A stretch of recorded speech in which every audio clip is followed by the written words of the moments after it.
A política local e suas direções. O que está por trás das decisões e a análise dos cenários. Com Marco Antônio Sabino. Grande Sabino, muito boa tarde. Como é que você tá, hein? Oi, você tá bem Sabino. mesmo? Oi, boa tarde, Joel, Ana, João, ouvintes, tudo bem? Tudo bem, e aí? Tudo em paz. Chovendo por aí, Sabino? Não, por enquanto não. Por enquanto, calor, tempo firme, mas que vem chuva por aí, né? Aqui tá meio fechado, começou a dar uma ventadinha. A Ana já disse que o tempo pode dar uma virada daqui pra frente. Vamos sempre ficar de assim no olho. fim de semana, né? Pelo menos vai ser no fim do fim de semana, Sabino. Vai ser só domingo, pelo que estão dizendo, né? Domingo Vamos a ver. máxima é de 18 graus, hein? 18, Uau. ou seja, friozinho. Bom pra ficar em casa de boa. Ô Sabino, vamos lá. Temos alguns assuntos importantes. Um deles, secretariado do governador João Dória. Quem é que tá pegando ou que vai pegar, hein? Olha, deixa eu te dizer uma informação que eu recebi faz 15 minutos, Joel. Eu até fiz contato com, obviamente, nossa obrigação como jornalista, né? Buscar o outro lado da notícia, mas a fonte é muito boa. Eu busquei contato com a assessoria de imprensa do governo do estado, não recebi ainda retorno, obviamente pode não ter dado tempo, e se recebermos, vamos registrar, sem dúvida nenhuma aqui. Mas a informação que eu tenho é que acendeu uma luz amarela lá em relação às prévias do PSDB. Como a gente sabe, o governador João Dória é pré-candidato à presidência da República e disputa as prévias do PSDB, principalmente, né, com o adversário principal, que é o governador do Rio Grande do Sul, Eduardo Leite. Tem o Arthur Virgílio também, ex-prefeito de Manaus, mas o adversário é Eduardo Leite, governador do Rio Grande do Sul. E acenderam luzes amarelas lá, o que não significa que João Dória vai perder a prévia, mas significa que não vai ser tão fácil quanto se imaginava no primeiro momento. E nessa perspectiva de disputa, a informação que surgiu é que em conversa muito recente do governador com alguns auxiliares mais próximos, vamos chamar assim de núcleo duro, se cogitou, o martelo não está batido, mas se cogitou mudanças no secretariado para ajudar nessa busca de eleitores internos dentro do PSDB. E isso aconteceria rapidamente. Se for efetivado, isso aconteceria rapidamente, Joel. Caramba, hein? Então o Dória já está enfrentando mais dificuldade do que ele imaginou que iria enfrentar dentro do próprio partido. E fora também o bicho vai pegar, basta ver as pesquisas aí. É claro que muita coisa pode mudar. E uma coisa influencia a outra, né, Joel? Então, se ele com certeza tivesse uma colocação melhor nas pesquisas, não teria talvez essa dificuldade toda para enfrentar as prévias competindo com o Eduardo Leite. Com certeza. O Sabino mesmo diz sempre aqui que muitas coisas podem mudar nos próximos meses, principalmente por conta dessa reta final de governo, que as obras são entregues e tudo mais. Mas a gente está percebendo que está meio que empacado, Verdade. sabe? Não é? Ele não tem reagido. Veja que está enfrentando dificuldade dentro do partido para concorrer. Acho que ele jamais imaginou que passaria o que está passando agora, viu, Sabino?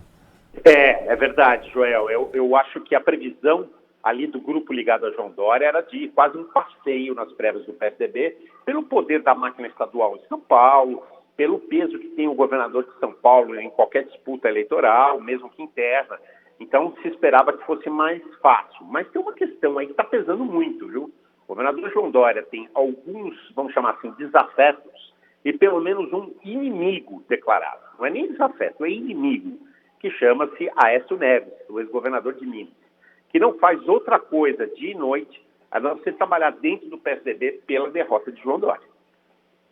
E com essas modificações, com esses novos fatos, não dá para pensar em uma mudança de rumo do governador?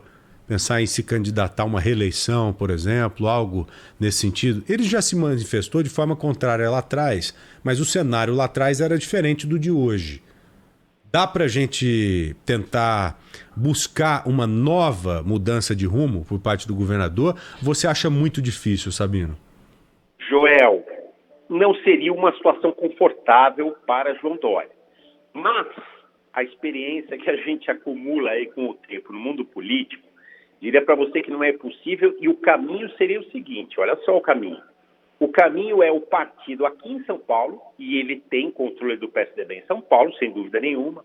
O partido aqui em São Paulo pedir publicamente, fazer uma aclamação dele como candidato, inclusive um gesto do vice-governador Rodrigo Garcia dizendo não, o nosso candidato tem que ser João Dória. Aí seria algo para se trabalhar do ponto de vista da opinião pública, do marketing político. Esse seria o caminho caso João Dória decida, em algum momento, se tornar candidato a governador e não mais a presidente. Só para a gente entender como é que as coisas funcionam. Se ele não passar nas prévias agora para concorrer à presidência da República, ele tem, é óbvio, tempo hábil para tentar mexer desse jeito que você colocou aí, fazer com que o clamor o coloque como candidato à reeleição? Dá para fazer isso? Tem tempo hábil para isso ou não? Em tese não, Joel, porque as prévias acontecem ao mesmo tempo e se vai decidir também pela candidatura de Rodrigo Garcia ao governo do Estado de São Paulo. Mas é óbvio que antes, um pouco antes dessa data final, que é 21 de novembro, vai se ter um cheiro ali, vai se ter um quadro bem mais claro e aí as articulações podem ser feitas, Joel. Entendi, há uma prévia, uma ele vai pesquisa ter que tomar interna. a decisão antes. Uma pesquisa interna. Então, se na pesquisa interna ele tiver a certeza que não passará, que não tem condição de passar, aí ele pode buscar esse outro rumo. Exatamente, é isso mesmo. Uma mudança de postura, uma mudança de palavra, né? Porque sempre disse em alto e bom som em qualquer entrevista, por exemplo, que é contra a reeleição, mas é sempre que não assim, é a favor, Ana, né? É sempre assim, eu vou porque o povo está chamando, bem o sabia clamor, disso. né? Então o partido pode chamar, os apoiadores podem chamar, para não ficar tão feio, entendeu? E principalmente Rodrigo Garcia, né? Num gesto de grandeza, alguma coisa assim. Fica bonito para todo mundo, né? E não é de se descartar isso de jeito nenhum. Agora, Joel, é bom a gente aguardar mais um pouco, né? Nós estamos falando de dificuldades, de luz amarela, nós não estamos falando de um cenário definitivo. Né? As coisas mudam. Certo, com certeza. Agora, o outro assunto é na esfera municipal. Essa reforma da Previdência que foi proposta pelo prefeito da cidade de São Paulo, Ricardo Nunes, né? E hoje, quem ganha até R$6 mil, 6 mil e poucos reais, que é aposentado da prefeitura da cidade de São Paulo, é isento, não paga, não contribui em nada com a Previdência. Né? E a ideia dessa reforma é fazer com que esse pessoal comece a pagar 14% de imposto. É o mesmo que quem ganha acima desse valor de 6 mil e os quebradinhos que você falou já paga. Exato. E é óbvio, essa reforma está dando muito o que falar. Está dando um boró danado. E é óbvio que acaba sendo um ônus para o próprio prefeito, né, Sabino? Está dando o que falar, mas está passando também, né, Sabino? Bom falar que já foi aprovada em primeira votação. E o ônus vai ficar aí, porque ela vai passar, muito provavelmente, e o ônus deve ficar no colo do prefeito, hein, Sabino? É bem provável, mas fica também no colo da Câmara, né? O fato é o seguinte, primeiro, não é novidade esse assunto da reforma da Previdência.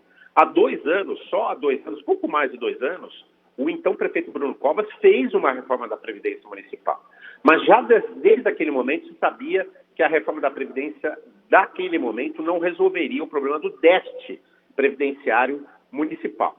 Então, o que está se propondo agora é tentar corrigir isso. A prefeitura fala num déficit financeiro de 6 bilhões ao ano, ou seja, ela pagaria cerca de 6 bilhões ao ano. Ela pagaria 3,6 bilhões ao ano para os aposentados.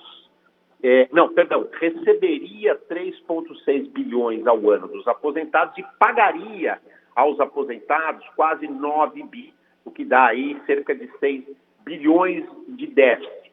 Mas os funcionários, os servidores estão argumentando o seguinte. Primeiro, a votação ontem só aprovou em primeiro turno o projeto de reforma da Previdência por 37 votos, é o número mínimo. Então, o bicho pode pegar na segunda votação. Segundo, eles dizem que são 43 mil contribuintes que vão passar, de alguma forma, a ser taxados em seus vencimentos de aposentado.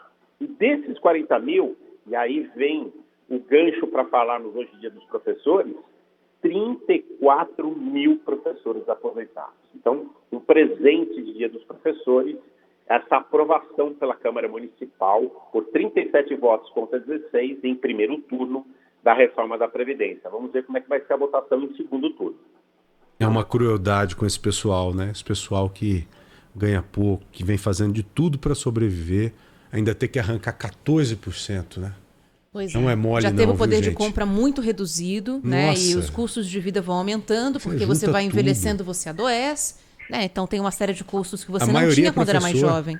A maioria é professor, é isso? 33 mil dos 40 e poucos mil que vão 34 mil dos 43 mil, a maioria é professor. Olha isso. E não acho então que essa maioria está nesse professor. teto de 6 mil. Com certeza está abaixo. Deve estar ali 2,5, 3, alguma coisa nesse sentido. E você tirar quanto? 300, 450, 500 reais de quem ganha 3 é muita coisa, gente.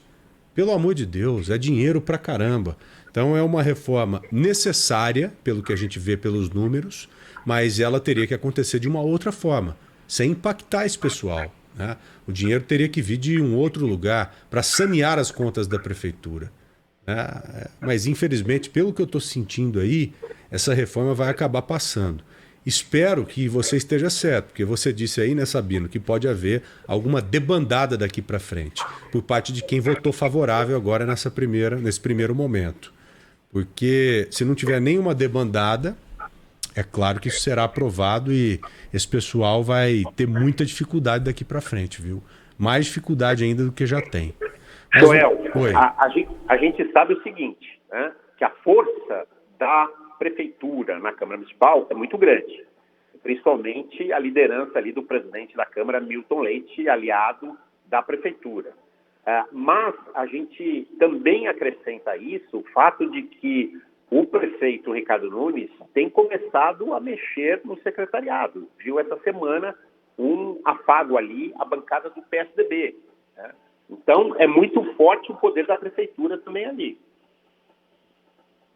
A Ana está lembrando um negócio aqui que passou batido. Vocês se lembram que, acho que foi no início desse ano, ou no final do ano passado, o prefeito Bruno Covas, na ocasião, tinha sancionado o aumento do salário do prefeito, do vice e dos secretários todos, que passaria a vigorar a partir de 2022. Ano que vem, tá para ir, né? E a gente até comentou aqui Isso no ar... Isso está valendo ainda, né? Então, tá valendo e a gente comentou aqui no ar que muito possivelmente o prefeito agora poderia revisar ou não, ou vão deixar esse assunto para lá, vão esquecer, porque também se trata de uma elevação de custos, né, Sabina? Porque o rombo que existe hoje, ele está sendo jogado só pro aposentado pagar a conta, né? Então imagina, você ter aumento aí para prefeitos, vice-prefeito e secretários e cortar dos aposentados, né? Uma ponderação importante essa. Pois não, Sabino? São, na verdade, a bem da verdade, a gente tem que explicar, são caixas diferentes, né? O da Previdência Municipal é um caixa deficitário. A gente disse aqui que o caixa da Prefeitura, esse está sobrando dinheiro. Não é o caso do caixa da Previdência, até porque justiça seja feita também. Nós não podemos, nós todos, como contribuintes em São Paulo, cobrir o déficit do caixa da Previdência Municipal, Previdência essa que é paga só para os servidores, também não seria justo. Não é uma equação fácil. O problema previdenciário do Brasil ele é profundo, não é à toa que nos últimos 20 anos nós tivemos 7 reformas da Previdência do âmbito federal e mesmo assim o problema não está resolvido. Mas é como você bem colocou, Joel, talvez pudesse ser buscada uma solução menos traumática para esse público exatamente que ganha menos e que vai ter um impacto exatamente no momento de dificuldade econômica para todo mundo. Exato, e outra coisa, você tem que propor mudanças para começar a valer dali para frente, sabe? E não impactar hoje quem já está aposentado, que é uma sacanagem, sabe? Esse pessoal trabalhou uma vida inteira, está recebendo ali a aposentadoriazinha, difícil pra caramba de fechar as contas no final do mês, ainda você vai lá e dá uma podada. Pô, se você vai modificar a regra, que ela passe a valer para os novos aposentados daqui para frente, para você conseguir equilibrar as contas lá na frente. Sim, sem dúvida. Porque o povo não quer saber de onde que vem o dinheiro, não. Não interessa se o caixa é 1, ou 2, ou 3. Já que tem superávit no caixa da prefeitura como um todo, nada mais justo que você tentar buscar de algum lugar aí para pagar essa conta. É a sensação e não que ficar passa, jogando né? em cima do aposentado. Não, é só pela sensação que passa mesmo, né, Sabina? Porque embora sejam caixas diferentes, para o aposentado que trabalhou a vida inteira, fica um recado de que ele paga uma conta, enquanto que outros servidores, inclusive os que estão lá no prédio da prefeitura, vão ter direito a um reajuste, né? É uma coisa que soa estranha, pode até ser desrespeitosa, dependendo do ponto de vista, né? É verdade, Ana. Do ponto de vista de sensibilidade, isso é pura verdade. E é o que a gente falava há alguns dias, né? o prefeito Ricardo Nunes tinha pela frente um pacote de maldades para ser votado. Exatamente. Tem mais coisa por aí. Vamos ver como é que fica a questão de desgaste da imagem do prefeito, que vinha até então nadando de braçada, como se diz no popular, né? Pois é. Verdade. Sabino, meu amigo, muito obrigado. Um ótimo final de semana para você. Até Valeu, segunda-feira, Sabino. tá? Obrigado, bom fim de semana, abraço. Tchau, Valeu. tchau.